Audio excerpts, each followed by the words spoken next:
This is scary. I know. It's very strange to have pants on in this studio since you've been gone for a week and a half. Yeah. I must tell you. But it's very strange for me to have pants on, too, since being back. Walked around Greece with just my Speedo at all times. Yeah. Welcome to the No Budget Filmmaking Podcast, presented by Cinema Summit, a podcast about the art of making films, no matter how small the budget. And now, here are your hosts, Alex Darke and Trevor L. Nelson. Hey everyone, thanks for joining us. This is episode 27 of the No Budget Filmmaking Podcast. I'm Alex Darke. And I am Trevor L. Nelson, and today we're going to talk about packaging your project. We talked to a lot of people about kind of like what happens once once your package is complete, once you got your package. But we haven't really talked about what you should do, what steps you should take, and all that to kind of go to a slate and all that. But before we get into that, Alex is back, and what are we drinking, Alex? Kona beer. I couldn't drink it all while you were gone. I'm sorry. I was trying to end it all so that we could just come back and start something fresh, but no. Start fresh with something new, but no. Alas, no. It's new to me, though. It seems brand new. Hey, that's all that matters. Been gone for 10 days, and all of a sudden... You've switched back from drinking Ouzo to... oh, yeah. What kind of beer do they have over there? Mythos and Alpha. Mythos? I've had Mythos. I haven't had Alpha. Alpha is the bomb. Oh, all right. I should check. They also have donkey beer. Yellow donkey, red donkey. Yellow donkey pea. Yep. Excellent. All right. It's good. Speaking of that, what's new? Ooh, it's Alex... a donkey. Ooh, it's a donkey. Alex is back, everyone. I know you probably really haven't missed him because the last two episodes have been taped before Alex left, so you really didn't know he was gone. But I did. My presence was missed throughout the world. Thank God not the world, because you're in Greece, so Greece didn't miss you. That's true. But I missed you. It was pretty sad. My wife was gone for a week. Alex was gone, and I was just kind of like walking around my house like, what do I do? What do I do? I am free. To do nothing. Talking about not wearing pants. Whew, that was a good week. Nice. What else is new? Why Alex was gone, I watched Mandy and Apostle. Mandy is VOD. Greg Gertmanian that we had on last week, he talked about it. It lived up to the hype. I don't know if Alex has watched it yet since he's been back. I have not watched it yet. Oh man, you gotta. It is a trip. It is just like crazy. Yeah, I can't wait. If you guys hear some jingling in the background, my dog Hunter is here again. Or it's a reindeer. It is close to Christmas. Home Depot already has Christmas decorations up, so we have a reindeer here. And I also watched Apostle on Netflix, which gets a little weird at points, but for the most part, awesome. Yeah. I haven't seen that one either, but I'm man. Excited. There's a lot of cool stuff coming up on Netflix that I'm excited about. Yeah, and I just read an article today that Netflix is starting to cancel things, which is crazy. They canceled Iron Fist, a Marvel show, which, Marvel does gangbusters on Netflix. Sure. They said that... Did that have something to do with the new Disney Fox? No, because they still have Daredevil. They still have they still have Luke Cage. They still have... what's the other one? Jessica Jones. That's right. That's the one. And the Defenders, I believe it is, which is a mix of all of them. But also, they announced, they didn't, the creators didn't announce that Orange is the New Black is going to be ending. Interesting. After the 7th season. Not kind of canceling it, I'm sure they've just realized, like, they have to just cut people. I mean, if you give people free reign to just keep going, they're going to keep going to the... detriment of the show. Well, that's exactly what the article was saying, is like, thankfully they're starting to cancel things and put things at an end. Because it's like they have, who's the guy, Murphy. Murphy Brown? No. Brian Murphy? Ryan Murphy. Ryan Murphy and Chandra, who did Grey's Anatomy. God, why am I forgetting? Rhames? Rhymes? Chandra, that might be it. It's not Chandra. It's oh God, did I totally screw up that name? God, I'm going to the website, the internets for this. Go to Masterclass. Sandra, is it Sandra? Not Chandra. No, it's close. You're very close. Shonda. Shonda. Yep, Shonda Rhimes. Shonda Rhimes. She is now not supposedly... to be confused with the country singer. And not to be confused with Ving Rhames. But it also said that she's now the highest paid showrunner in television because of her Netflix deal. Nice. But there are new people coming in, and you got to make waves and make moves so that it isn't too crowded. You know, I mean, like Orange is the New Black. I haven't watched it yet, but I will watch it. It's had its kind of go at it. Yeah. And they're doing a lot more movies now. And at the same time, people said like Hulu, Amazon, all these other streaming companies are getting in on the Emmy game, and so Netflix kind of has to switch it up and not just be stale.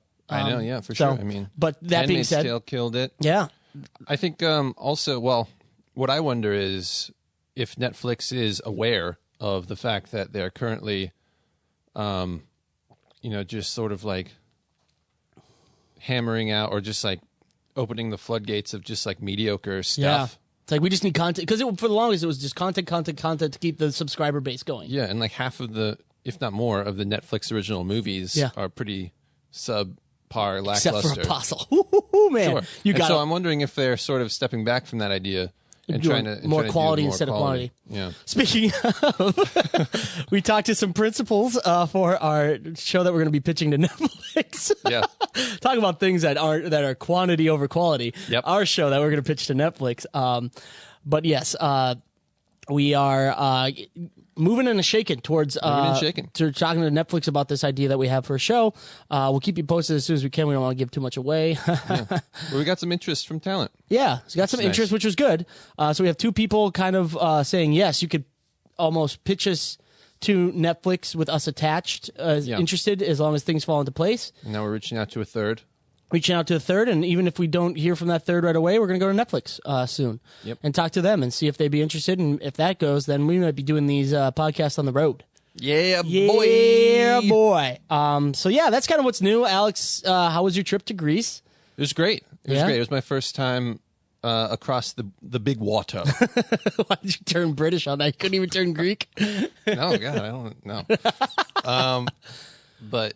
Yeah, Alex Costanopoulos. It was great. It was a crazy flight. Oh, man. 17, 18 hours of flying. Yep. And that was pretty tough. Yeah. And then lots of ferry trips. Yeah. But once we got there, it was great. Yeah, man.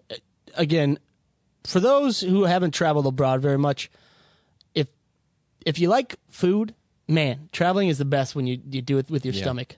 And Mediterranean food, Greek food, and Middle Eastern food is probably like my second favorite under Mexican. Wow. Yeah, it's hard. Like, as a fat man, it's hard for me to put levels of which food I like the most because it's all just so good. I like thinking that Mediterranean is one of my favorite because there's an entire diet called the Mediterranean diet.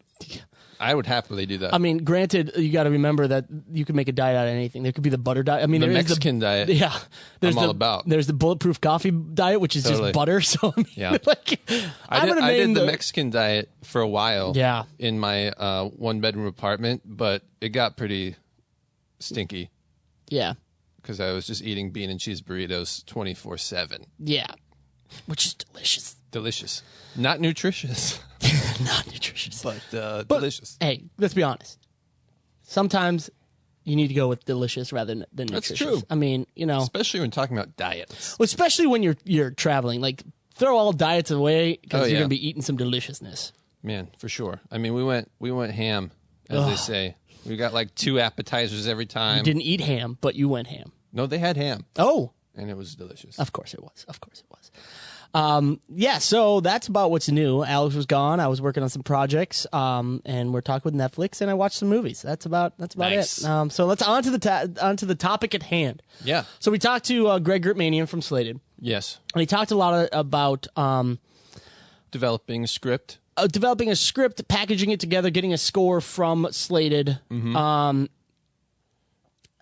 to get funding, secure investors. And so, a lot of the No Budget Filmmaking podcast is about making it on your own, not looking for investors. But as you're growing and getting further in your career, you're going to have to look for some money to make your bigger projects. Yeah, and I think even you'll start realizing, I was talking to my wife about this the other day. Still sounds weird to say? Yeah, it does. Yeah. It feels weird to say. Yeah. But we're talking about the idea, because she got asked to do a project, like a no-budget project type thing. She has to, or she got asked to. Oh, okay. Oh, to act in it. Yeah. Okay. And we were talking about how it's tough to progress when you're stuck to like only doing no budget and like using your own money. So it's like it's harder to move beyond just like the two people talking scenes in like one location or like and try to move on to things that are more advanced or show your skills a little bit more in terms of like directing, camera movement, lighting, you know, all that kind of stuff. I think it's tough. So at some point, even if you're just asking for $50,000 instead of doing something for $500, you know, it's like that you might need investors for. You might not want to spend your own $50,000, and that's still like a no budget. Yeah. I mean, the title of the podcast is No Budget Filmmaking, but as our lovely British announcer says, no matter what the budget. So, you know what?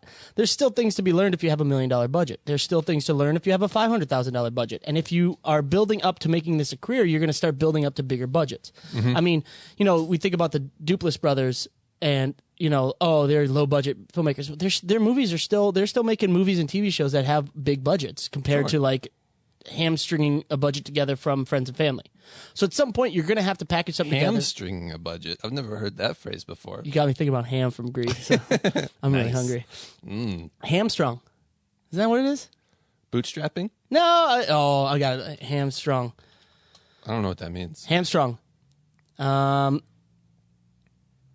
Severely restrict the efficiency or effectiveness of. Oh, interesting. Yeah, welcome. You're learning new things. Where the day calendar worked out for me. You know, you're at some point as you build the career, you're going to get bigger budgets or you're going to have ideas. Our friend Zeph, I just saw on Facebook the other day that he said, oh, I had this really awesome idea for the opening of a movie, but that alone is going to cost $50,000. Right. So there you go. You're like, he's a no budget filmmaker, low budget filmmaker, but then you get these ideas. It's like, wait a second. I want a bigger budget. This without the extra money. I mean, me and Alex, it's just a fact of business and life and creating things. It's like no matter what you're doing, there's going to be limitations, and you know, money is one of those big ones for filmmaking. Even though me and Alex are proponents of the lower budgets and you know, lower crew, more creativity, we have projects that we have budgeted out that are $500,000, $1 million, $5 million, $10 million. And that, you know what, there's nothing wrong with it. You shouldn't feel that you need to be stuck making no budget films forever. So we've really run around the topic a lot. I know. And then we have not yet talked about anything. So it's time. You have this great idea, but in this case, you need to get money. You need to get funding. You need to get, or you maybe have funding and you want to get some actors on board or something. What, in your opinion, Alex, you have an idea, great idea, you want to get money. Yeah. Or you want to get great actors involved. Yeah. What is the first step you do? What comes first, the chicken or the egg kind of thing? Yeah, I think, well, if you have the money, you're in a much better position. Yeah, obviously, yeah. Because I think it's easier to get people on board when they know it's actually going to happen, So having the money is a huge step. But at the same time, it's hard to get money without these other pieces in place. So that is the catch-22 right there. Yeah, exactly. And I think it's easiest, probably, to get the creative crew on board than it is to get the actors and the talent. Yeah. Things like DPs, producers maybe, directors maybe, or even things like set designers or people that are going to shape sort of the look of the film. But if you have this team of people that are really credible and have a lot of work to show, that, you know, shows that not only the project is going to get made, but it's going to get made well, it's going to be easier to attach the talent. Well, you know, it may have been so long ago that you don't remember, but Greg specifically said that if like, even if you have like a list of people that are your creative side that don't have many credits, but you have one person who does, it helps. Yeah. Because it seems like there's somebody, especially when it comes to producers. Like if you have a director who's a first-time director, first-time screenwriter, first-time DP, or not just first time, but like they haven't done bigger budget things, but you have a producer who has some credits behind their name and is known to produce some stuff that is, profitable or, highly regarded, that will help you through the way, because they'll look at it and be like, you know what, this guy can manage these people, even if these people don't have the experience that we necessarily would look for. Yeah, and we've talked about this before. It really only takes one thing to sort of get the ball rolling. When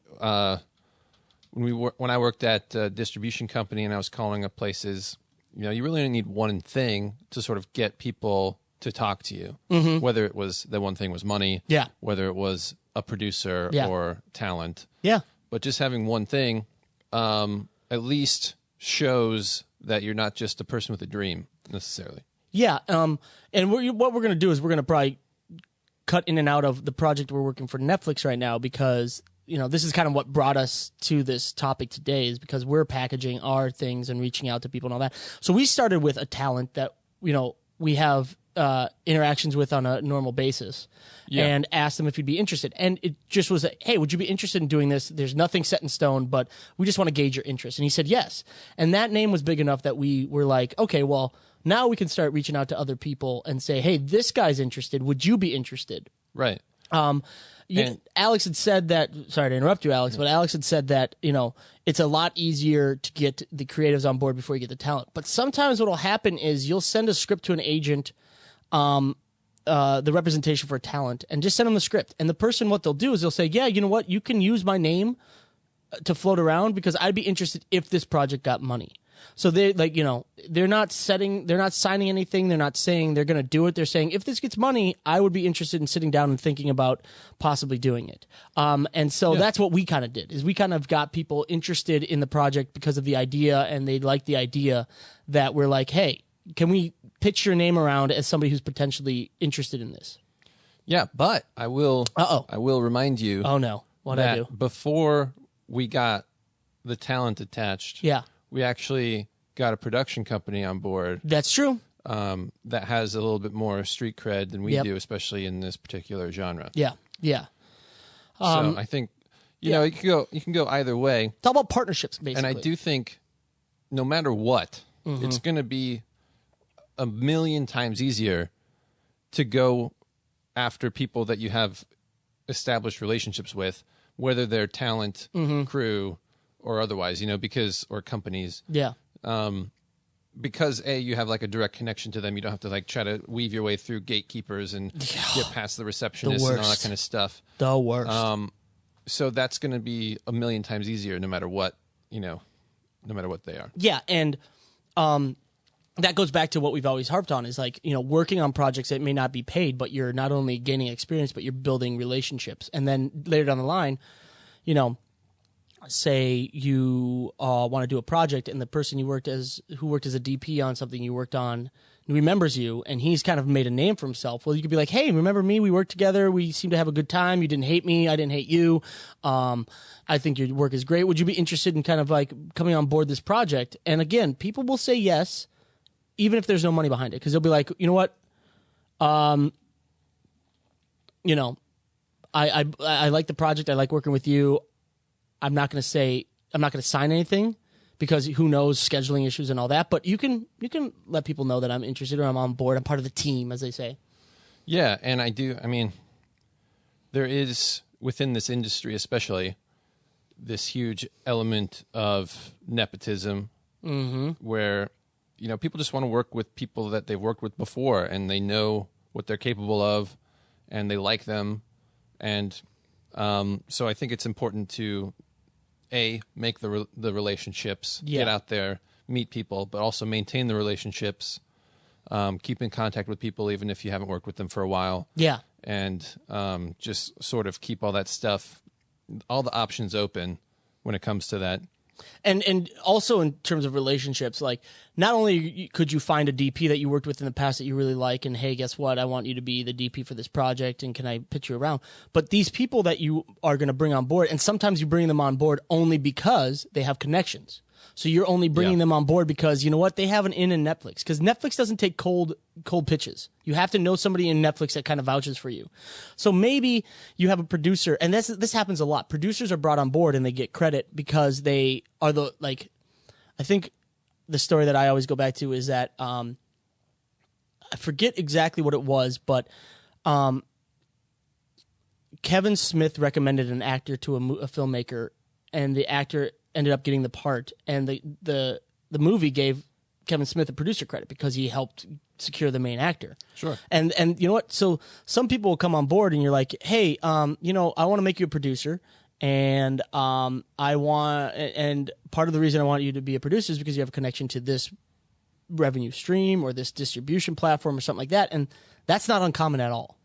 No, and you see this a lot in TV. I mean, if you watch network TV or even like cable TV, if you look at like the Discovery Channel or something, and you watch the show till the end, and you see the company credits at the end, a lot of them are the same companies because Discovery Channel, again going back to like nepotism, the Discovery Channel has relationships. They've made shows with these people before. They know what they can do, and so new companies will reach out to those established companies and say, "Hey, can we do a co-production?" Yeah. I have this idea. I have the ability to execute this and whatever. You have the relationship with the distribution channels and the outlets or whatever.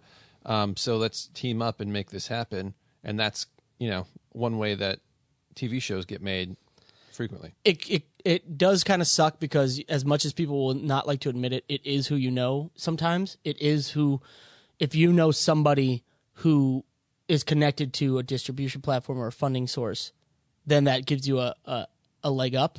That's why a lot of people say you got to move to New York or Atlanta or Vancouver or LA because you'll meet more people who are connected that can help you get your project made.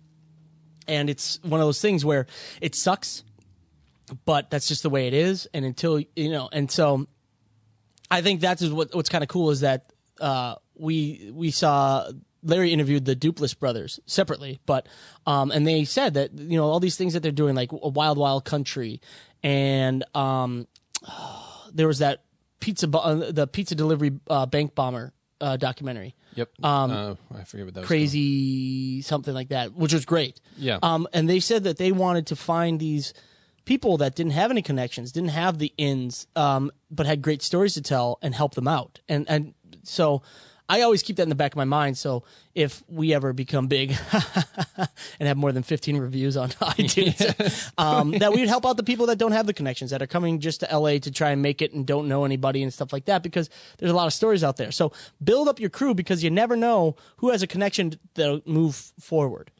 Yeah, exactly. And so that's what you kind of do when you're packaging. You're packaging people you like to work with who have maybe, somebody in there, doesn't have to be everyone, but somebody in there has some credits that make it look good, and then they have a connection to something that can help move the project further. It might be the director. Maybe you have a great screenplay, and you have a director in mind, and you just say, "Hey, guess what?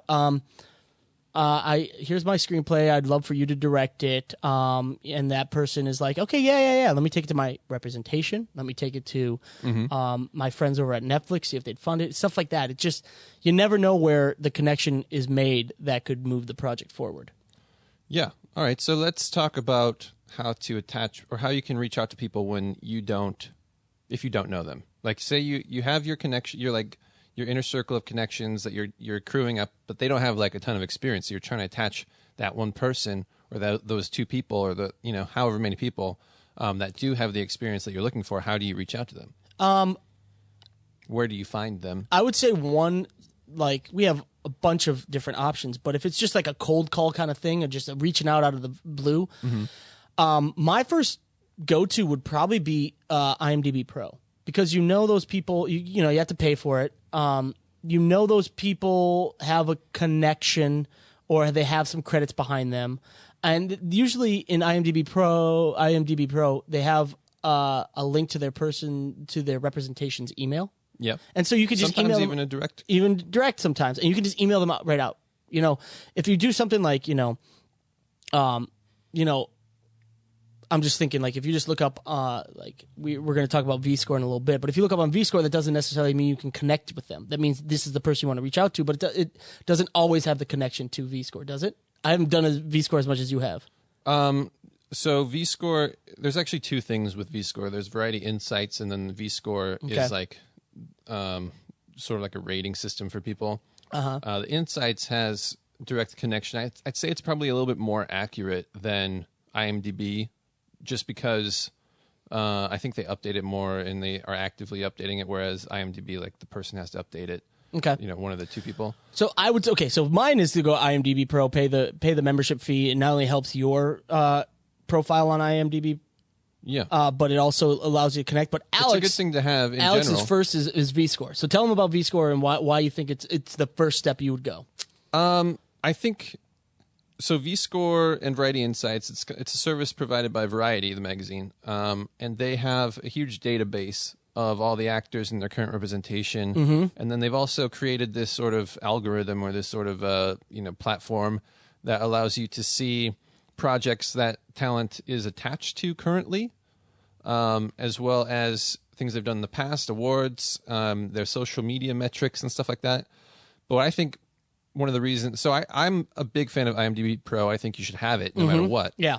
For research purposes and for your own profile. Yep. But for VScore and all that, the one thing that I think it has over it, aside from just maybe like a little bit more accurate info, is being able to see sort of like more detailed information about projects that are coming up and when it's being released and stuff. Yeah. Because that can have a huge effect on your pitch. Yeah. And the talent that you attach. If there's a talent that hasn't really hit yet, but you see that they're in something like really big, next year. Yeah.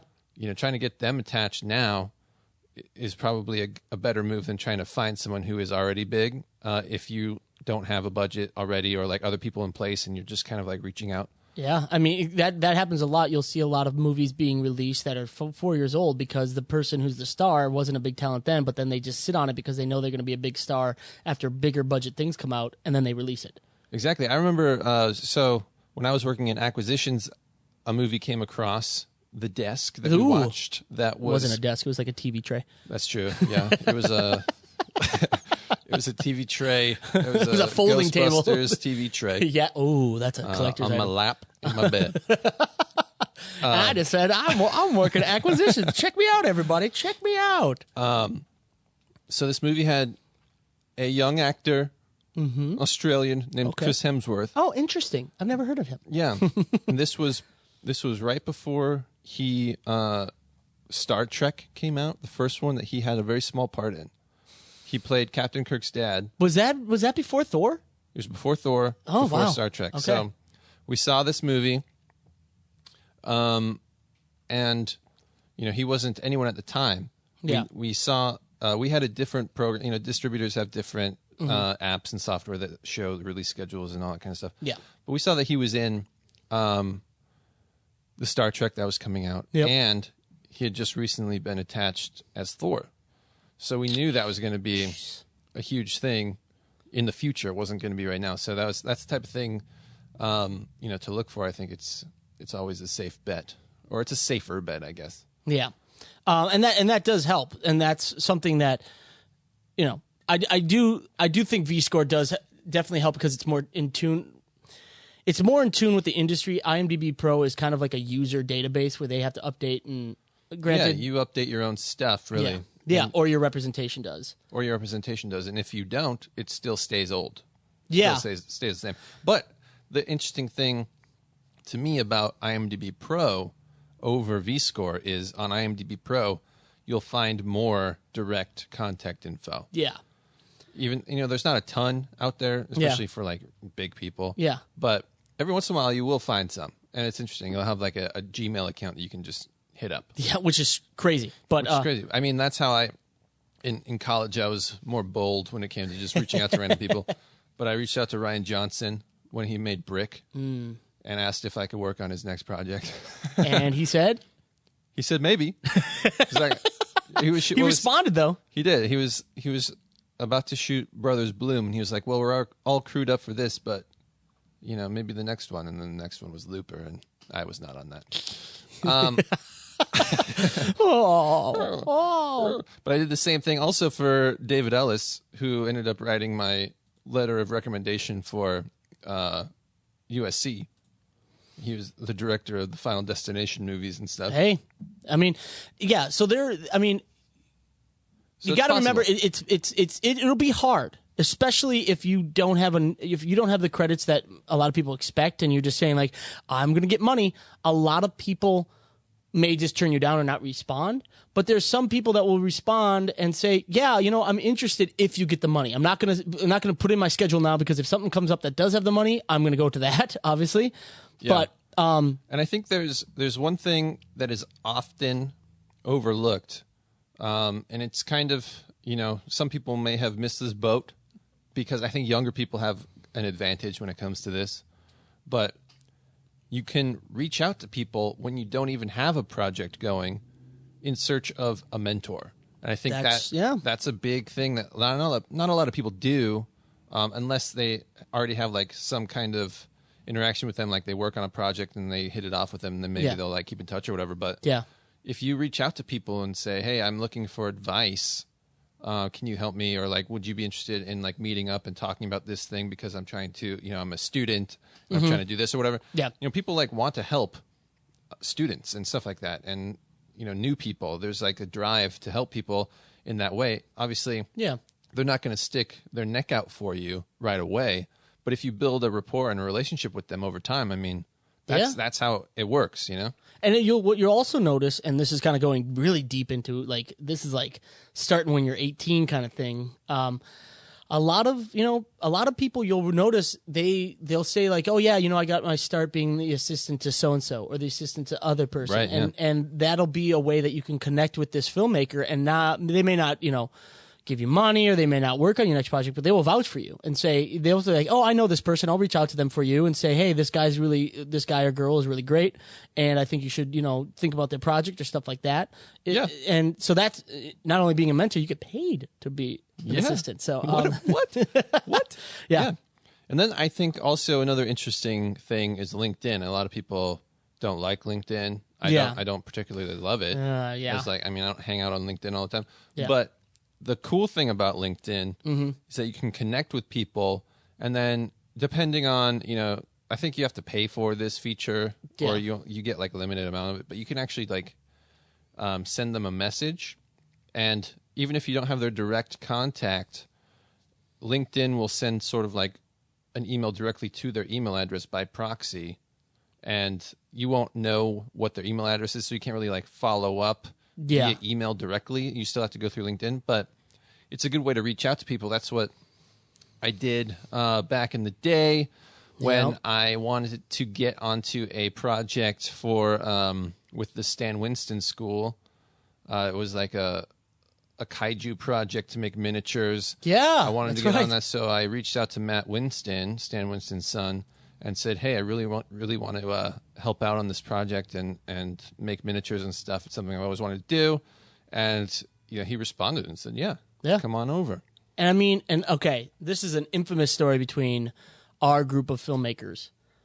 There's always the old Facebook. And I say that because this is a shout out to our friend Dave Postma. Dave Postma, who I doubt listens to this podcast, but maybe he does. He has a kid now, he's a little busy. Well, you know what? I got to listen to this podcast. You watch the kid. Great excuse. Oh, yeah. He randomly just started adding people from USC Film School on Facebook. He's a prolific, very prolific social networking. The guy has, I think, over 5,000 friends on Facebook that he's never met face to face. Yeah. And I can't fault him for it. It's a great idea. And it's funny because he has met a lot of them face to face too, because he does. Now he does, but back in the day he hadn't. But he did come out to LA, and I met him. Yeah. In LA, and he just randomly added me. He added Alex. He added all of our. It's kind of one of those things like, oh, I'll add this guy. Now we're friends. I can see all his friends. I'll add them too. Which, you know what? It's the new cold calling. He just added all of us, and we've worked on projects with Dave. We, Dave always hits us up every once in a while, like, hey, I'm looking for some, ideas for movies. What do you got? And stuff like that. And that was just a random Facebook ad. Not ad like ad, but Facebook edition. Facebook. Yeah. And it was, you know what? It worked. We were able to build a network with Dave, and now Dave works for a production company. Like I said, he is prolific that he is extremely diligent and good about following and like keeping in contact. I think that's the hardest part, especially as you build. Yeah. If you have like 5,000 people just on one platform, I'm sure he has even more on other platforms. It's hard to like reach out and stay in contact and sort of like be on the forefront of people's minds all the time because, I mean, it's just a lot. And it's a lot to do. And at the same time, like, we'll not think of Dave for maybe a month or two, and then all of a sudden Dave will be like, hey, guys, what's up? And it's like, oh, Dave. Yeah, exactly. Oh, man. And so it's fun so much that every once in a while, when we have a project idea, we're like, hey, let's talk to Dave about it. Because Dave works for a production company. He's part of the development team. And so it's like, hey, let's talk to Dave about that. And that's just somebody that randomly messaged us. Not even us messaging him. He randomly messaged us. Yeah. So it's one of those things where, like, yeah, there's a lot of creepers on Facebook, but hey, sometimes just, talk to them. It is Facebook. You can always block them if you need to, but yeah, it's Dave. I know. I think also, what up, Dave? People are surprised to find out that there are like real famous people on like Facebook. Yeah. Like randomly, I am Facebook friends with Rob Cohen, the producer of like all the Conjuring. Yeah. I don't know how I don't remember adding him or like when that happened, but there's that. And also like Oren Pelly from like. Here's the thing, and I'm friends with Oren Pelly too. Yeah. Here's the thing. You may not find your next actor through Facebook because that tends to be their Facebook pages are run by a marketing team or their representation or something. But people on the back end, behind the scenes, your producers, your directors, they tend to run their own pages because they're not out there, they're not a face of a franchise or the face of a movie. Yeah, and I would say, the difference being like between adding a person as a friend versus liking a page. Completely different. And you know what? It's like the new age of cold calling. Like back in the day, you'd cold call like agents and all that and be like, I have an idea or I'm looking for representation, blah, blah, blah. Now you just Facebook friend them. Don't like their page because the page is just a marketing thing. You Facebook friend them. You hit them up on LinkedIn. You hit them up through the representation link on IMDb Pro. You pay for VScore to get their representation through that, and you just hit up a bunch of people. So when you are building your package, don't get stuck on one actor. Like we have an idea for a movie, and it was going to be like a really low budget. We were going to just do the dentist, doctor, lawyer thing, and we're still working on it. And at one point, we're like, you know what? We should freaking hit up Rami Malek because he was just starting in Mr. Robot. What he was doing in Mr. Robot was exactly what we wanted for our lead character. Now it's too big. He's too big with Bohemian Rhapsody coming out. Sure. And so you can't, especially if your project's not completely ready to go, you can't be set on one person. So, come up with a list of 20 people that you want for the main roles or for a producer or for a director, and then just start hitting them up. And, knowing that you're probably not going to get your first 19 choices, but that 20th one may be like, you know what? I'm kind of interested in this, or I'd like to meet for coffee, or because you got to realize that Harry says this all the time that actors are always scared when they don't have a script in front of them to read because it means that they've been forgotten or they don't have the next job lined up. Sure. You got to remember that if there's a director out there that you really want to talk to who's maybe not, a star director or an A-lister, they're just looking for their next gig too. And they're, if you can say, hey, can I attach you? They're probably going to say yes if they like the idea and they like you because they're looking for their next job too. And they would say, yes, you could attach me. I'm not signing anything to say, hey, I'm definitely on this, but you never know what they could say. I also think one thing we kind of missed when we were talking about like who to attach or who to get involved, especially when you're talking about a film, would be sales agents. Yeah. Because sales agents can do some research for you in terms of like your list of talent, and they can say, well, this person probably isn't going to do well internationally. These people would be better, or I like this chunk, and whatever. It's like they can help you with that. They can reach out to actual distributors and say, hey, of these people, who would you rather see, and make like a priority list of like your talent. But not only that, they will want to be on board your project. They do this and they do estimates and things like that because they want to be on board your project if it happens to be made. Like there's no real risk for them to do that because either the project gets made with the talent that they want and they get to distribute it to these people that have already expressed that they want these people in this movie. I mean, it's like, it just makes it so much easier for them. Why wouldn't they do it? And for you, having a sales agent attached to say like, hey, I have this, agent attached once it's done. They've said that this list of talent would be great and is approved by distributors. And so when you're attaching, other people like the directors and the producers and the DPs and stuff, it just helps. It's like another, avenue to say, hey, this is like a real thing. We have this real company interested. Yeah. And all these other real companies interested. Once the movie's done, they want to buy it. To piggyback on that, were you at Larry? Were you on vacation when we shot Frank Grillo? I was on vacation. Oh. So Frank Grillo, he was in the latest two latest Purges, election year, and the one before that. He was the star, and then he was also in Captain America: Winter Soldier. He played Crossbones. Crossbones? I think that's what it was. Wow. I don't remember that one. Let's see. Captain America: Winter Soldier. He was also in Zero Dark 30. Yeah. Let's see. Hold on. Yes, Crossbones. Yes. So he was in Winter Soldier. So he's a face you would recognize, but he's not somebody that you would immediately say, "Hey, this is the guy I want to star in my movie." Yeah. But going off what Alex says about a sales agent, if he hadn't come to Larry and done an interview, I would not know that he's a huge star in China, huge, because he was in this movie called Wolf Warrior 2, and Wolf Warrior 2 got a box office of over $1 billion in China alone. Yeah. And so a sales agent would be able to be like, hey, you should think about Frank Grillo because you know what? He'll be fine in the U.S. He'll do some good business, but he'll kill it in China, which is an emerging market for film. And so... And not only that, because he's not yet huge in America, he will be slightly...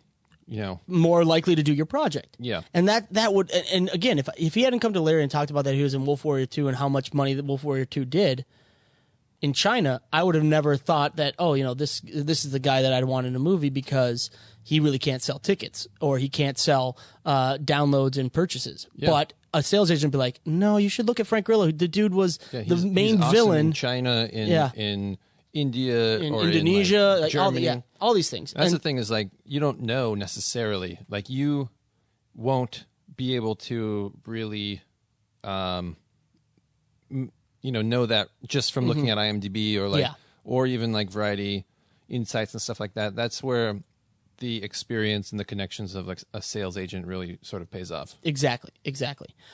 Which leads us to so you have your team together, you have your group, you have your director, your DP, you have a couple talent actors and actresses that are like, you know what, I'm interested if you get money and all that. I would say the last thing that you need to do is you need to put it all together and come up with a pitch deck. Yeah. And I think, there's a lot of different pitch decks come in all sorts of shapes and sizes flavors and forms and all that kind of stuff. You can have digital ones, paper ones. You can do if you're working with Slated, it is basically a pitch deck that you've created on there. So there's a billion ways to do it. But if you're going to make a pitch deck, how would you do it, Trevor? Let's say one that you want to take into a meeting or something. Take into a meeting, I would do. Even this day and age, I'd still print it out. I'd send it to everyone, but I'd still print it out, and I'd do a 4 or 5 page, very flashy, and it depends. If I'm not the director, or I'm not the screenwriter, I'm a producer. It's a little different, but if it's my project through and through, I'd show the kind of style. It'd almost be like a paper or a digital version of a sizzle reel. Yeah, like a mood board. A mood board, and I'd be like, hey, this is kind of I want to mix, and you know what the people. Alex talked about with Greg about doing comps. But it still works to this day because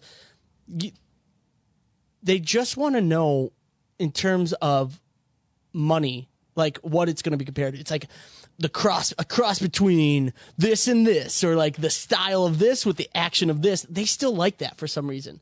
I think you have to be specific about it like that, though. Yeah. You can't just say it's like The Matrix meets Clerks, and you're like, what are you talking about? How is it like The Matrix meets Clerks? But if you're saying it's the comedy of Clerks with the style and VFX of The Matrix or whatever. A friend of mine did a pitch deck, and it was the violence or the action of Upgrade with the I think the tone of Halloween, stuff like that. And it was like, you make it specific, but make it flashy, make it something so that it's kind of like, the trailer for your movie in paper form. And so you want them to, you want it to grab the attention of people that are sitting at the table so that they want to know more. If you get them into wanting to know more, you've kind of got them and they're interested.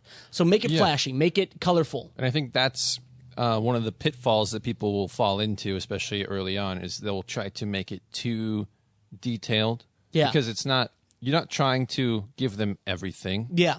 You want to make them excited, and you want it to be short and sweet and just kind of like be the teaser trailer, like you said. Yeah. And another thing, kind of like going off what we're doing with Netflix, is sometimes what you'll do with your pitch deck is you'll go in and you'll have your creative side, like maybe 2 or 3 people, and then you'll have your desires. So we're going to go into Netflix with these people attached, but also say, hey, you know what? These people are attached and they're interested, but we also have these people that we'd love because if we have Netflix backing, we may be able to get them. So you can go into with a pitch deck, you can say like, you know what? I have, let's just say, Frank Grillo attached. But if the budget's big enough, I would really love to reach out to, Sylvester Stallone, a big action star or something like that. Give them options so that they know you're not just set on one person and they're like, well, we don't like, or... But I think it's important to make the distinction between attached and interested. Yes, and attached because if they're attached and you have some sort of like contract with them, then you can't necessarily like go off and say, yes, we want to reach out to other people. Attached and interested are 2 different things. Yeah, so if you have like people interested with it, you've reached out to and they say, I like this script, I want to be involved, but there's no actual contract. Like some people actually do pay or play deals with actors. Yeah. Explain what a pay or play deal is for those who don't know. So basically, you will give actors a contract that says, I will pay you a certain amount of money whether or not the project gets made. So for the actors, it's like they're attaching themselves. If the project doesn't get made, they get paid this amount, like the contracted amount. But like if it does get made, they get like the salary that's negotiated, at a higher rate, obviously. Exactly. Yeah. But like, it's basically just like a little guarantee for them, like a deposit almost. Yeah. It's like a deposit on their talent. Yeah. But I think, I don't know, I like the idea of doing pitch decks as more of like a mood board. And I also don't hate the idea, if you don't have talent attached, let's say you have like the crew, you have like a solid producer, you have a solid DP, and you can like highlight their stuff. I'm not opposed to having the pitch deck with like the proposed talent on it, sort of like saying like I want this type of person in it. It's like I want a Danny DeVito type. I don't know if there's any type that is other than Danny DeVito. But here's my question to you. So when we were going through our Netflix pitch and talking to talent, we actually had 2 people in mind. And we talked to the first person, and he said, his people said, he'd be interested, but just let you know that we've had some run-ins with person B in the past, so that may need to be worked out, or it may need to be switched. So do you recommend going in with a pitch deck and maybe not having any talent signed to a contract, because you never know if say you go to MGM with your pitch and they're like, oh, we do not work with this person anymore. And you're kind of limiting the people you can work with because you have this person attached already before you talk to anybody. Yeah, I think it can be really limiting if you actually have people really attached, for a lot of reasons. Because, if you haven't done your research right and you get someone attached who isn't actually appealing internationally, as appealing as you thought, and the people might not be as interested as you had expected, but now you're sort of like locked in with this person. Yeah. You're kind of in trouble. Yeah. And things just change, over time. I think most of the time they probably don't want to be attached to something that isn't, definite, set in stone with an actual schedule and everything anyway, because, they have so many projects going on already. Yeah. It's kind of like a puzzle fitting it in. So you don't want to necessarily say like, I have to do this, whether or not my schedule allows it. They just don't want to put themselves in that situation. So I think overall, having people give letters of interest or just expressing interest to you is the way to go. Yeah, and at the same time, if you have somebody like Leonardo DiCaprio who's attached, or like interested. Just put that in there. Like, there's some people that like no matter what agent, like what financier you go to, they're gonna be like, yes, absolutely. I don't care what my past problems with this guy is or whatever. We're gonna do it. Yeah, and I think it's important too to be very upfront with everyone and say, hey, this person's interested. Yeah, they're not attached. Yeah, but I know, pending like scheduling and everything else and like the negotiation aspect, like if all goes well, they want to do it. Yeah. Like, I don't think you should, say like definitely 100% people are going to be involved, especially when it comes to like getting investors on board. That's kind of like a little shady. But do you think it's a catch-22 where when you're starting out, going to these places that can finance your projects, that, it's like, again, the chicken before the egg, like you kind of have to have some kind of like, not people just in mind, but also people interested. Yeah. When you're starting out, because they don't know who you are, so that the fact that you have other people who are interested kind of vouches for you. Once they know who you are, you can go to a financier and be like, "Hey, I'm going to put together a movie," and they're like, "We'll give you money because we know who you are." Yeah, and I think it depends. I think on what you're looking for. If you're looking for just investors, especially people that don't have necessarily like film industry, which is growing because people want to get into the film industry and be investors without having any experience with it. I think that's going to be a lot different than if you're approaching like a production company. Mm-hmm. They might have a little bit more input and things to say about you helming a project with no experience or something. You know what I mean? But it definitely doesn't hurt. It's way, you have to try to stack things in your favor no matter what. So yeah, I agree. So I mean, worst case scenario, you can probably package a whole project, and if you can't direct it for whatever reason because the production company's like, nah, I don't think so. But if you get another director of this caliber or higher, we'll do it. Then you can make that decision. What's that famous Rocky story that I think whoever like whatever company funded it said we'll give you $500,000 for the script. As long as you're not Rocky, and he said no, and they said, okay, well, we'll give you $100,000 for the script if you want to act in it, and he said, I'll take the $100,000 to act in it. So that tends to happen. They will say, we like the idea. Like, here's the deal. To be completely frank, we're going to go into this meeting with Netflix. We're going to pitch this idea. We're going to pitch the people that are interested. And we have no qualms that if Netflix says, we love the idea, we love the people, but we don't want you involved because you guys don't have the chops, we're going to buy this idea from you. We're going to be like, all right, that's cool. No problem. And that happens. That happens a lot. Like, people will, a lot of times you'll hear stories of people taking less money so they can direct it. Or, like, again, Steven Spielberg with Schindler's List. He waived his directing fee because he wanted this movie to be made. Sure. And took, points on the back end. Because they were all like, this isn't going to make money, we're not going to make this. He's like, all right, then you don't have to pay me, but I'll take money from the profits to make this movie. And that happens a lot. So, if it's your dream project, you may have to turn down some offers that don't want you to be a part of it. But, again, me and Alex, for this script that we were working on that was super low budget, if somebody wanted to buy it from us and make it, I'd be like, okay, go ahead. Sure. Yeah, that's fine. That's fine. Because we have so many other ideas. But back to the pitch deck,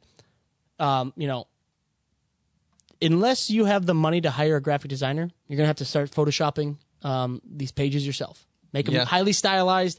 Put your vision or the director's vision or the DP's vision in the pages so that they can see right away. Using screenshots from other movies or or just there's places like Unsplash that has really cool photography that you can just use. A sweet background picture with some text over it saying how the style you want it to be is great. And when it comes to pitch decks, it's like an internal thing, so I have no problem using stuff that I shouldn't. Yeah, you don't have to pay for copy stuff from Getty Images. Yeah, exactly. They're not. This isn't going to be for promotional purposes. Go to Google Images and look up stuff. Yeah, and there's also another tool that we use a lot called Canva. It's like Canvas minus the S. Yep. Canva.com. We'll put a link in the show notes if you need it because it's Canva.com. Yep, there it is.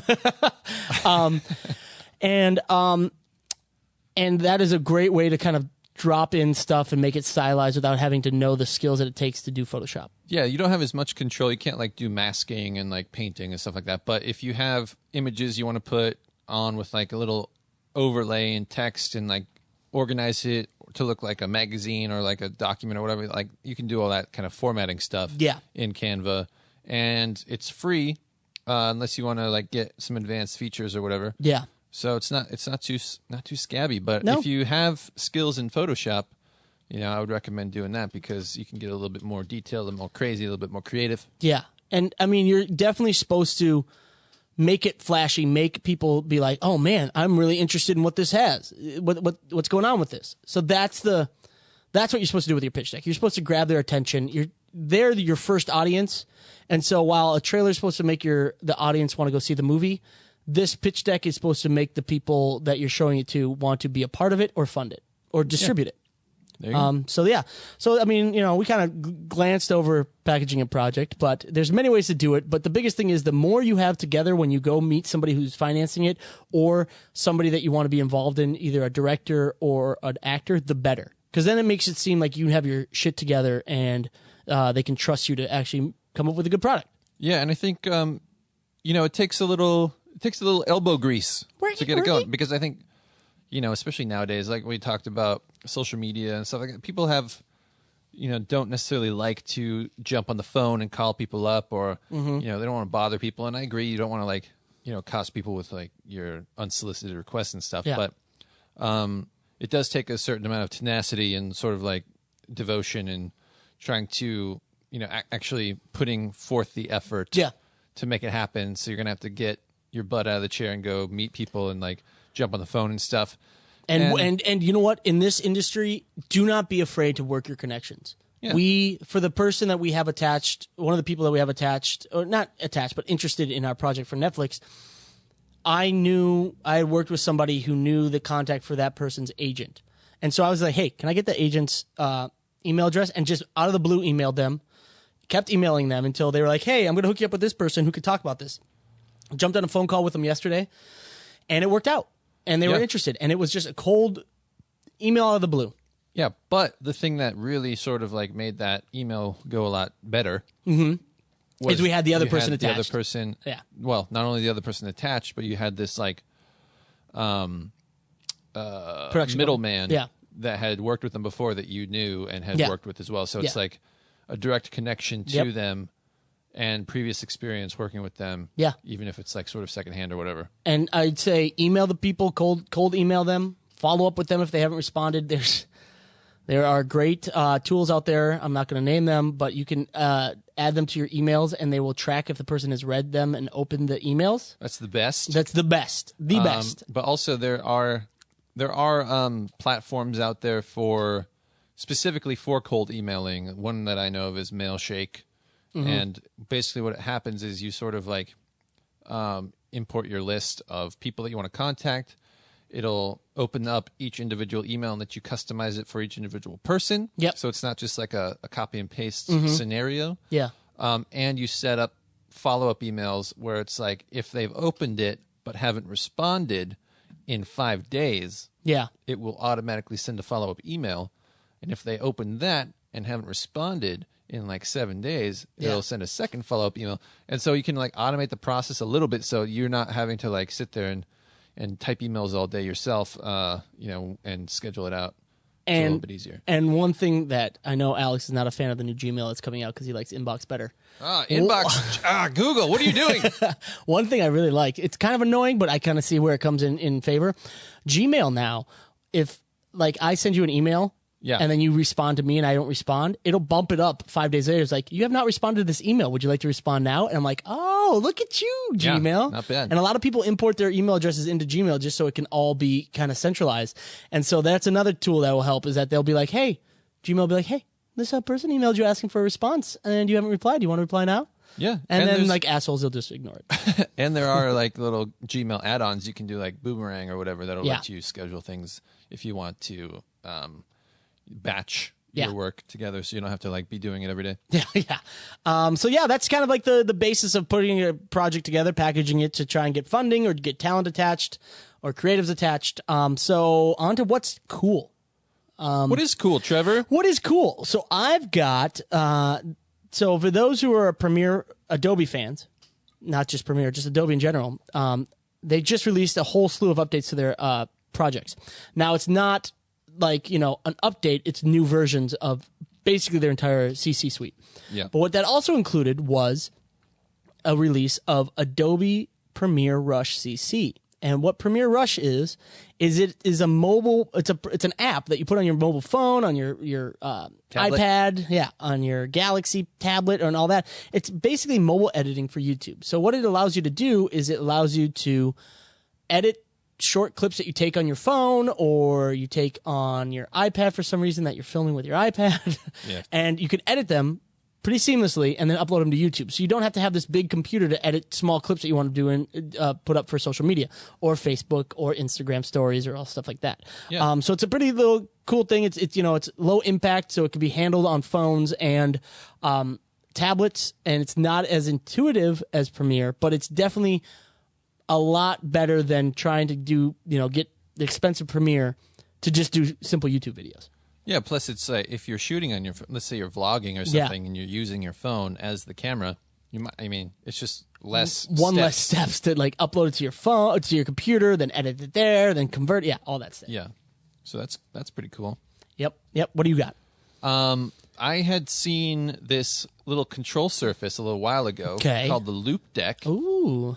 It was originally just for Lightroom, so it's basically like a little control surface for Adobe Lightroom that lets you adjust the color and sort of do photo editing and all that. But now they have just updated it so that it supports Adobe Premiere Pro for editing and for grading in Lumetri. So nice. You can use this little control panel, and it has like all the functions. You can map it out and all that kind of stuff. And it's sort of like an alternative, or it could be an alternative to like the Resolve control panels or like the tangent wave panels and stuff like that. It's cheap. It's like $250. That's not bad. For a control deck, that is not bad. Not bad. And they say they're going to continue to add support for other programs. So they're kind of guessing, people are kind of guessing that they're going to add Final Cut support and then also Resolve. Ooh, that'd be big. One of these days I got to jump into test out Resolve when it's something I got to edit that's not important. Like I have a lot of projects I have to edit that are like being paid for, and so I don't want to do speediness. Yeah, speediness. But for projects, it's kind of our own thing. Maybe the interviews we do for Cinema Summit, maybe I'll try jumping on Resolve and see how it looks and see how it works. Yeah. Yeah, I thought that was cool. Yeah, no, that's very cool. I'm a big fan of control decks. I think they're awesome. I would love to have a studio full of control decks that just lets me easily, Yeah, they take a little bit of time to sort of get used to, but then it really sort of helps your workflow. And they're becoming smaller and more portable, so if you go someplace else, you can just bring it with you. And that's the thing. This one is like the size of a keyboard. Oh, like fantastic. A little bit smaller, so it's great. You can just throw it in a backpack if you wanted to, take it to set with you. If you're like, that's what I thought would be cool if you're doing you can do like live LUTs, on set. So if you're creating LUTs on the go, oh man, and you have this little control surface doing, that could be kind of cool. Very cool. I like that. I might actually look into that because we're moving into upgrading our studio stuff and in terms of like 4K monitors and all that and doing color grading, and that's always good to have a control deck. It makes it a lot easier. Makes it a lot easier. I also this thing I just found is called Evercast. And what it is, it was created by 3 kind of editors. And what it is it is an editing collaboration tool. So basically what it is, it's a Chrome browser plugin or extension. Yeah. And it allows you to kind of do video conferencing with no latency and share projects. So it's a live stream, any production workflow in HD quality video and nearly uncompressed audio with up to 8 team members. Right, nice. A video chat. So a lot of people will be doing VFX works or editing and have somebody, they're editing in the U.S., their VFX team is in Canada, or, where do we see that company at AFM? They were in Ukraine or something like that? Yeah, maybe the Ukraine. And where do we see them at FilmCon? There was another one. Oh, India. They're Indian. Yeah. And so you want to be able to work with them in real time and say, hey, I'll make this edit real quick, or I'll, change this a little bit to help you with your VFX, or, the director is doing something in England and I'm in LA editing and I want to show it to him and work on this edit because it's really tough. It's kind of like a video conferencing that is smooth and allows you to share your timeline with them, and everyone can kind of view the project at the same time so that you can all work together. And I thought that was pretty cool. That is cool. I like that, especially when you're working with, in post-production. I think it's really frustrating for me, at least, doing graphics and stuff like that. to have the back and forth where it's like, here's the version. I have to export it, upload it to Dropbox or something, send them the link. They have to look at it, send an email back. Then I have to send an email. You know, it's like it'd be much easier to just sort of like stream it, have the discussion right there, so it's not this back and forth of like, oh, I want to do this, oh, but I can't do that because of this. You know, it's like you just handle it all in one convo, which is nice. Yeah, there are some things like Whipster that allow you to like upload an edit, and then somebody goes in there and makes notes on it. But that's great if you're like, you know, timing is off and all that. But I don't know how many times I've gotten notes and been like, wait a second, I need clarification on this note because this person is not writing clear. Yeah, this makes no sense. Or like they don't know what they want. So then it's better to sort of like work through it with them. Make them make a decision or something. But that's cool. I mean, one of my least favorite things, especially when other than me with bigger, is exporting spending that time to export a project and then upload a project. Yeah. That it's just like annoying. A lot of the stuff we do for like USC and all that, we have to do that, and so it's the worst. It's the worst. It sucks. So yeah, Evercast, check it out. I'm interested in it, especially as we get into more projects with people all over the country. Yeah. Yeah. All right. So my second thing. Oh yeah. Go pronounce that. Go ahead. The Pavolite RGBW LED 2. Who makes it? Nanguang. Hey, you know what? About as good as I could have done. So good job. Good job. I'm dyslexic. But it's almost like a Quasar competitor, a Kino competitor. All these companies are making these sort of LED tubes now. I wonder if it's because one company developed it, sent it to China to make it, and then they all just grabbed it. Probably. I mean, so this is kind of a cool alternative. It's a little bit cheaper, but it does the whole spectrum of color. Nice. It has the wireless technology built in. Oh, that's even better. So you can control it with an app. That's awesome. Or maybe, what is it? Is it an app? Yeah, it's got 2.4G radio control, so you can probably use like a wireless DMX controller or something. I bet, yeah. And they have two different versions. One's an AC version. Nice. And one's got a built-in battery. Nice. And they come in 2-foot and 4-foot That's pretty cool. sizes. Well, it also says that it has Wi-Fi control, so it may just be an app. It may also be an app, so it may not just be, there we go. DMX. There we go. Nice. Not bad. And got the full color control, the whole shebang. And they're pretty cheap. I mean, $399 for a 4-foot AC powered one. Not bad. Not bad. Do we even care about CRI anymore? I mean, most of them are coming out in 95 and above. I mean, it's like if they're not coming out with 95 or above, it's like, why do they even come out? Yeah, what are they even doing? Because, I mean, CRI is not even the best measurement. Yeah, exactly. But, yeah, I mean, most of the time I think it's fine. And if not, you can. It's a tube. You could probably just put a little gel over it. But if you're able to like control the whole spectrum, I feel like that pretty much covers it. That's awesome. That's really cool. I'd actually definitely look into that because I always liked the digital Sputniks tubes. Oh yeah, the Voyagers. Thought they were great. These also do have 6 pre-programmed special effects. Whoa! Cop car, candle, flame, lightning storm, SOS signal. Speaking of when the my bad, man. What a dick! I'm so used to being alone and talking whenever I want to. When is Hive coming out with their freaking firmware updates? It's probably out. I don't know, but it doesn't say anything about like where to get it. I know. Well, yeah. We'll check later. But yeah, anyway, I want these in. I would love. Yeah. I mean, it would be expensive still. That's the thing. Is like, it's cheap. Like $399 is cheap for a fixture, but like, one tube. You don't want one tube. Yeah. You want 4 tubes in like a 4-bank scenario. Yeah. Like we have our 4-bank LED Kino type things. I would love to swap those out for these types of things. That'd be pretty great. But we also have ones that have like 12 tubes or like 18. I don't even remember. Oh my God. But that would be very expensive. Yeah. Man, would that ever. Yeah. Got like 20 tubes times $400. $2,400? No specs. Wait, how many tubes? I don't know. 20-ish. 18 maybe. 18. Let's say 20 by $400. Oh no, never mind. That's $8,000. Never mind. That's expensive. My math was so off there. That's expensive. Yeah. I mean, super expensive. Okay. Well, I like those. I'd buy them. Can we buy them? Let's buy them. Let's buy them. I wonder how long the. Oh, by the way, it says CRF 95. I don't know, but I wonder how long the battery lasts. It doesn't really say that. Yeah, that'd be a question. But I mean, man, I wish the AC, the battery ones, can they be run off of AC at this? Like as well. That would be great. I mean, probably. You'd think so. Oh yeah. The Pavo lights with built-in batteries can also be AC powered with supplied adapters. Oh, fantastic. See, there you go. There you go. Oh, man. So you just get the battery-powered ones because why not? Yeah. They're not that much more expensive. So the AC version of the, let's see, the 4-foot battery-powered one is $429. Yeah.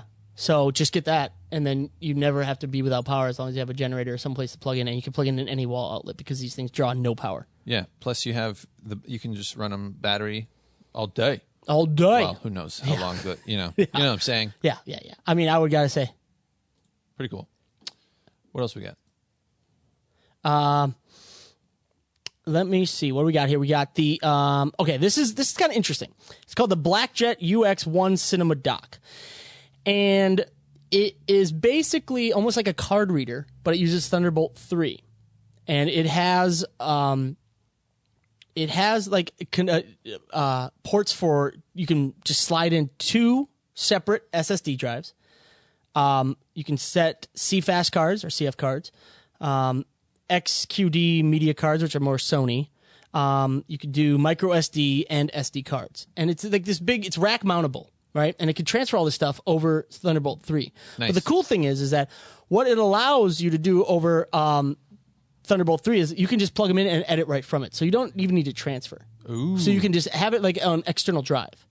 And because it's Thunderbolt 3, you can daisy chain up to 5 additional. So you have 6 of these things all hooked up and have 12 SSD drives plugged in with XD cards and all that kind of stuff. With SD cards, SDXC, whatever you want to call. Yeah. And it because it's Thunderbolt 3, it's crazy 2,750 megabytes a second. Yeah, which is crazy. That's crazy. Oh yeah. It can be configured as a RAID. Yeah. That's interesting. So it's kind of like one of those things where you can edit right off of them, or you can just have it hooked up in your studio and dump footage at lightning fast speeds. I mean, I don't really know a scenario where I'd be pulling out SSD drives. Like most of the time when an SSD drive is used for storage, it's kind of built in. Like you got the PIX, which is built into a caddy, stuff like that. I think the new Adamus stuff.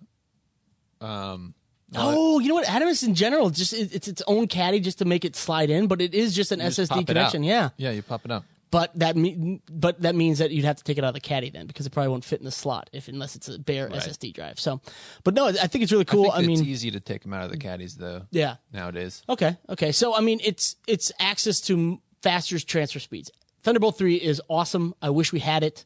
And the fact that you can just plug and play and kind of just jam in cards and drives and dump footage or edit right from the footage. Yeah. So now what I'm wondering, because you can set up the SSDs in a RAID fashion, are they thinking that the RAIDs are more for like storage, or like the SSDs are so more for... maybe what they're saying is, hey, take your CF fast cards or your C fast cards and your SD cards and dump it onto these drives, and then the redundancy. Can pop in and out. Yeah, maybe that's what they're looking at, which would be awesome. I mean, we're getting to the point where you don't need any internal drives anymore because it's just fast with Thunderbolt 3. Yep. But not a lot of computers have Thunderbolt 3 at the moment. Yeah, exactly. I mean, ours don't. You have USB-C even, which is good, but not as good. Yeah. So, I mean, it's pretty cool, especially if you're building out a studio and you want to have 6 of them daisy chained together in a rack mount, because then you could just back up footage. Because you want to have at least 1 or 2 backups of all footage. So you have it on your computer, you have it what you're editing, but you also want to have it on a drive. So you can just pop these in, good to go, dump some footage on a 1 terabyte SSD, and rate it so that it's duplicated. Good to go. I like that. Plus, I like, you can swap it out. So when you're working on a new project, you use it for a project, then you pull the drives, archive them in storage or whatever, and then you put in new drives for the next project. Not bad. It's pretty cool. Man. I'm trying to find the price. It's one of those things where they really haven't. $500. $500. That's not bad. That's not bad. That's not bad. I mean, granted, it is just a glorified card reader, but Thunderbolt 3, which is expensive, and the fact that you can rate it is pretty cool. So $500 isn't bad, especially if you're pulling in a lot of footage, and especially if you're doing studio shoots and you need to pull in footage a lot and just back it up. Yeah. That transfer speed is crazy. Like it. Love it. Love it. Love it. Anything else that's cool? I think that's it. All right. That's all I found. All right. Close it out for us. All right, Welcome that's back. going to do it for this episode. Thanks for joining us. Alex is back! You can get the show notes for this episode by visiting nobudgetfilmmaking.com/episode 27. And don't forget to hop on over to iTunes and subscribe to our podcast. And while you're there, if you feel so inclined, give us a nice little 5-star rating. And thanks to everyone who already has. Appreciate it, guys. If you have any filmmaking questions, ask away in the comments section. We'll try to answer them. Also, like our Facebook page and follow us on Instagram at Cinema Summit. And we'll keep you up to date on all of our projects as well as future podcast releases. So thanks, guys. That's going to do it. Later. Peace.